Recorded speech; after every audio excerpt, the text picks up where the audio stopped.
হচ্ছে ভারত। আমাদের দুর্ভাগ্য হচ্ছে আমরা সেই ভারতের প্রতিবেশী, যারা নিজের দেশের নাগরিকদেরকে মারে, যারা অন্য দেশের প্রতি অসদাচরণ করে। আপনারা দেখেন এই বর্বর জাতি ভারতের সাথে সীমান্তের বা প্রতিবেশী কোন রাষ্ট্রের সাথে সখ্যতা আছে কিনা? একটা রাষ্ট্রের সাথে অসখ্যতা নাই। কিন্তু আমাদের আরেকটা দুর্ভাগ্য হচ্ছে এইরকম একটা বর্বর দেশকে আমাদের সরকার প্রধান বা সরকারে যারা থাকেন সব সময় একটা নতজানুন নীতি তারা গ্রহণ করে থাকে।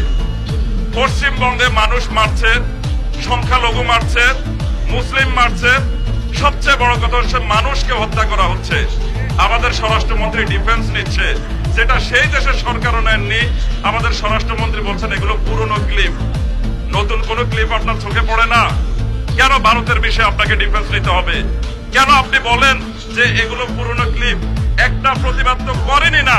বাদ দিলাম ভারতের মুসলমানদের পক্ষে কথা বলার আপনার সৎসাহস নেই। আমার দেশের সার্বভৌমত্ব নিয়ে আমার দেশের সরকার প্রধান কে হবে?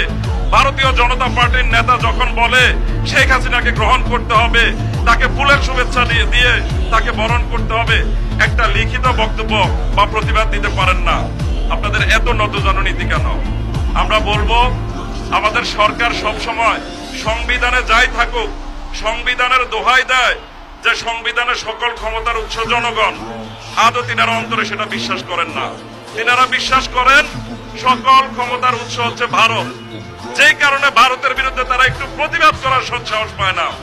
আপনারা দেখেন সীমান্তে হত্যার একটা নতুন ডিজিটাল একটা রূপ হচ্ছে কি, যেটা পুরো পৃথিবীতে নাই।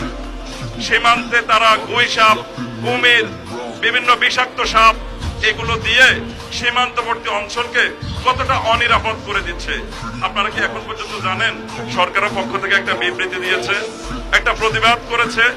এই সীমান্ত অঞ্চলে যে অঞ্চলগুলো বাংলাদেশের, তাদের দায় দায়িত্ব সরকারের নেই।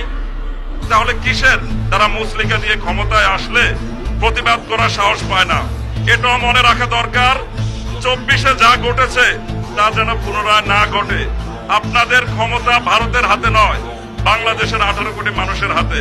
সুতরাং ভারতের সংখ্যালঘু নিপীড়নের বিরুদ্ধে প্রতিবাদ করুন রাষ্ট্র হিসাবে, এবং বাংলাদেশের নিরাপত্তার বিষয়ে যা যা করণীয় তাই করুন।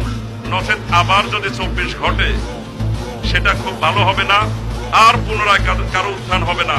আধিপত্যবাদী পররাষ্ট্র নীতিতে যারা খুব নতজানু থাকেন, যারা সৎ সাহস থাকে না, যে বিদেশিদের নিপীড়নের বিরুদ্ধে কথা বলার সৎ সাহস থাকে না, তাদেরকে বলবো দয়া করে প্রয়োজনে আপনারা ক্ষমতা ছেড়ে দেন।